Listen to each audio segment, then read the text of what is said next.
Pois é, professor, até o Orlando, ele foi no Twitter, ele disse um negócio interessante, que é o...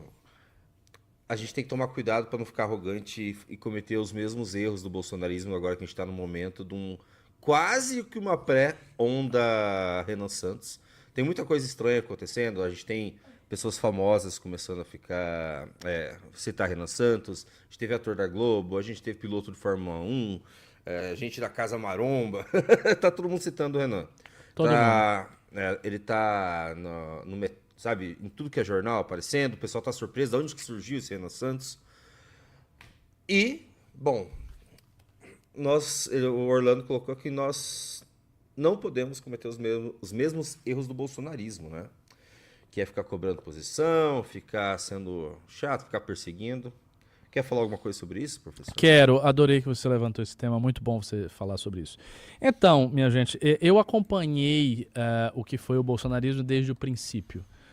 Eu estava lá na direita desde sempre e eu vi o fenômeno crescer, eu vi o fenômeno aparecer. Para quem não sabe, Bolsonaro não era a figura grandiosa que ele se tornou depois, que ele se tornou em 2018, 2017. Quando Bolsonaro aparece na direita, a primeira notícia que eu vejo de Bolsonaro na direita é ele fazendo um programa do Jô Soares. Ninguém sabia quem era o maluco. Sério mesmo, tipo, ninguém sabia. Não era como o Renan, que é um cara conhecido da direita. Não, o Bolsonaro era muito menos conhecido do que o Renan. Muito menos. Por ordens de grandeza, menos conhecido do que o Renan. E ele apareceu naquele programa do Jô Soares. Basicamente, ele era um deputado ligado aos militares. Nos meios do Olavo de Carvalho falava-se alguma coisa do Jair Bolsonaro, normalmente apenas para indicar que era um cara que tinha coragem de fazer a defesa do governo militar contra as esquerdas. Ele falava em nome do governo militar, em várias polêmicas aí que rolavam. Eu lembro de acompanhar um jornal que se chamava Ternuma, porque a esquerda tinha, talvez tenha até hoje, né, uma ONG, uma agremiação chamada Terrorismo Nunca Mais. Na verdade, perdão, Tortura Nunca Mais. Né? Tortura Nunca Mais. É uma ONG, um organismo aí de esquerda, nem sei se existe isso ainda.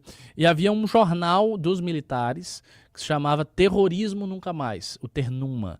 E era nesse jornal, de uma circulação muito pequena, uma circulação só entre os militares. E eu tinha um certo contato porque o meu avô foi militar, meu avô foi do Exército. Ele foi do Exército Brasileiro, lutou inclusive aqui em São Paulo, ele foi também um dos capitães ali do regime militar, então era um cara do Exército. E a minha tia é um pouco ligada a esses grupos aí de filhos e filhas e netos de gente das Forças Armadas. Ele tinha o tal do jornal Ternuma, aí fazia-se alguma referência ao Jair Bolsonaro naqueles círculos, mas era muito pouca coisa. Muito pouca coisa. Depois dessa fase, ele começou a adquirir uma certa notoriedade quando ele polemizou com a Luciana Gimenez e depois quando ele polemizou com a Maria do Rosário, né? Vocês devem lembrar daquele famosíssimo vídeo dele com a Maria do Rosário, ele gritando lá com a Maria do Rosário a respeito de uma lei sobre o Champinha, em que ele estava defendendo aí uma postura mais dura em segurança pública contra criminosos, ela não, e eu sei que no final da discussão lá ele disse, você não merece nem ser estuprada, não sei o que, isso aqui, aquilo ali deu uma polêmica grande. E a partir destas polêmicas, o Jair começou a ser mais ventilado dentro da direita. Só que ele não era tão ventilado assim, sabe? Era uma posição assim ainda bem marginal e as pessoas começaram a falar do Jair. Quando o Jair começa a crescer mais, no pós da campanha Aécio Dilma, porque até 2014 o grande nome da direita brasileira, pasmem, chamava-se Aécio Neves. Eu sei que hoje parece muito absurdo falar que Aécio Neves já foi o nome da direita, mas era. A direita abraçou o PSDB na época, até o próprio Olavo de Carvalho, que é um crítico assim acerbo do PSDB, no período da campanha do Aécio Neves, ele abraçou, ele achou que foi uma campanha vigorosa, foi uma campanha forte do PSDB, e é verdade, tendo em vista o histórico de campanhas do PSDB, aquela campanha de 2014 foi a mais arrojada de todos que o PSDB havia feito nos últimos tempos, e no entanto, o pós daquela campanha foi um grande banho de água fria para todo mundo que estava acompanhando o PSDB. Por quê? Porque assim que terminou a campanha, já se ouvia um burburinho de impeachment, já se ouvia um burburinho de não aceitar o resultado eleitoral, já se ouvia um burburinho de continuar fazendo uma oposição arredia contra o PT e tudo mais, e o PSDB saiu disso. O PSDB disse que não tinha razão nenhuma para impeachment, o Aécio Neves simplesmente se desconectou daquela energia cívica que estava rolando pós a campanha dele, e passou a ser uma figura cada vez mais figurativa, cada vez mais decorativa, e tem uma posição mais fraca, como quase sempre acontece com as lideranças do PSDB. E aí, quando isso acontece, começa as primeiras agitações de manifestação no Brasil, final de 2014, depois início de 2015, e aí é quando o Jair começa a crescer. Neste início, o Jair ainda era um cara muito pequeno, as pessoas tinham muito mais apreço pelo Caiado. O Ronaldo Caiado era uma figura maior na direita do que o Jair Bolsonaro. Quando ia alguma coisa e o Caiado era mais ovacionado, era mais aplaudido do que o Aécio, do que o Jair Bolsonaro. Só que com o tempo, por conta das mitadas, por conta das coisas que Bolsonaro falava, a coragem que ele tinha de falar certas coisas assim muito abertamente, ainda que de um jeito tosco, mas ele falava as coisas. E aí ele começou a crescer. Quando começa este crescimento, aí vem o fenômeno da militância bolsonarista, que era uma militância que, sob certos aspectos, lembra muito vocês, beleza? Vocês me lembram um pouco da militância bolsonarista no início, no sentido que era uma militância com muita energia, era uma militância sempre, nós vamos vencer, nós vamos chegar lá, não interessa, nós acreditamos, tinha uma coisa assim, sabe, esse calor da militância do MBL, se alguém falava mal do Jair, todo mundo ia lá e batia e defendia, não, esse é o projeto certo, tinha essa coisa que se perdeu, né, se perdeu com o governo trágico do Bolsonaro, com o governo desastroso do governo Bolsonaro, com as inúmeras capitulações que Bolsonaro fez perante o sistema político. Tudo isso fez com que a energia daquelas pessoas se perdesse, fosse, sabe, arrefecendo. E hoje a militância do Bolsonaro, sinceramente, é apenas uma pálida imagem daquilo que ela já foi. Nós somos menores, mas nós somos muito mais enérgicos, nós estamos muito mais, entendeu, com tesão, como gosta de dizer o Renan, do que os bolsonaristas, é a verdade. E aí surge essa militância bolsonarista, só que ela surge num jeito muito desagradável. Por quê? Porque ela não só se limitava a defender o Jair. O que vocês têm que fazer com o MBL, vocês têm que defender mesmo. Ela começava a encher a paciência de todo mundo.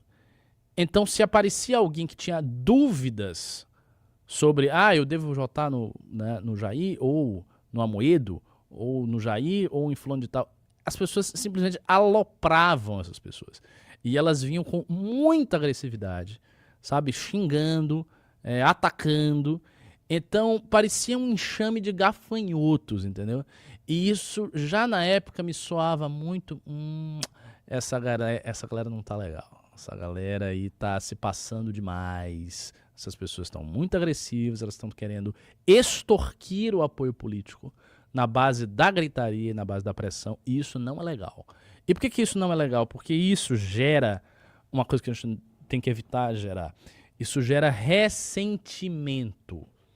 As pessoas que estão do outro lado e elas estão em dúvida, e elas ainda não sabem, elas ainda não têm confiança no seu projeto, elas querem algum indício para ter essa confiança. Elas estão ali esperando serem convencidas. Elas querem ouvir alguma coisa, mas elas não querem ser achacadas. Elas não querem que o militante fique em cima delas, as agredindo e as xingando, dizendo que elas têm que apoiar o Bolsonaro, senão elas são um esquerdista. Ou você vai apoiar o Renan, senão você é um esquerdista. Cale sua boca, apoie o Renan Santos, senão você é um merda. Este tipo de abordagem afasta as pessoas. E veja, muitas dessas pessoas que tinham ressentimento apoiaram o Bolsonaro. No final das contas, a pressão foi tão grande que elas apoiaram o Bolsonaro. O problema é que elas apoiaram o Bolsonaro, gerando no coração delas um rancor pessoal contra tudo aquilo, um ressentimento. E isso foi muito ruim, porque muitas dessas pessoas depois se afastaram do bolsonarismo, muitas dessas pessoas aguardam que o bolsonarismo se destrua para elas se vingarem. Saibam disso, tem muita gente que tem assim, sentimentos de vingança camuflados em relação ao Bolsonaro, que não estão utilizando esses sentimentos, porque o Bolsonaro camuflado ainda é muito não forte. Sou. O meu sentimento de vingança com o Bolsonaro não é camuflado. Então, o seu sentimento... Porque você tá no MBL, mas tem uma galera que não tá no MBL, que tá ali, que tá nos círculos, mas que tem esse sentimento. Então a gente não tem que fazer a mesma coisa. Nós temos que convencer as pessoas com calma. E se alguém se mostra recalcitrante a votar no Renan ou a abraçar o nosso projeto, deixa a pessoa. ela vai chegar. Ela tem um momento. Cada um tem o seu momento. Então, esse recado que o Orlando deu para a militância é um recado muito correto. Subscrevo integralmente. Tem que ser assim, tem que ser com calma. Não precisa pressionar. Agora, claro, se você está vendo ataques maliciosos ao movimento, ao pré-candidato, às figuras maiores do movimento, você vai lá e você defende. Aí sim você pode ser mais agressivo, porque aí é um ataque que você está com. Mas não a pessoa, eu não confio nesse Renan, eu não gosto dele, eu acho que o MBL é problemático. Mas nesse caso, convença. Mostre as pautas, mostre as propostas. Pergunte por que você está achando que é problemático. Você não conhece ele, mas não fique em cima daquele jeito agressivo e, sabe, como um enxame de gafanhoto. Não façam isso. Não é legal. Eu já falo com as pessoas normais. Não com um influenciador bolsonarista hater. Esses vocês podem. Não, destruir, influenciador bolsonarista. Não, influenciador bolsonarista hater é inimigo. São pessoas que querem nos destruir. Aí é diferente. Aí o papo é outro. Fala, meus queridos, aqui quem fala é o Alan do canal Inevitável Cortes, e no meu segundo mês postando cortes aqui no YouTube de figuras do Partido Missão e do MBL, eu faturei cerca de 25 mil reais, ou um pouquinho mais de 4 mil dólares. E se você tem interesse em estar criando o seu próprio canal de cortes, eu preparei um treinamento 100% focado, mostrando o passo a passo para você estar conseguindo fazer seus cortes de figuras do Partido Missão e do MBL. Para acessar o treinamento é só clicar no primeiro link da descrição ou ler o QR Code que tá aparecendo aqui no meio da tela agora. E se você gostou desse vídeo, não se esqueça de deixar o like e se inscrever no canal. Te vejo no próximo vídeo.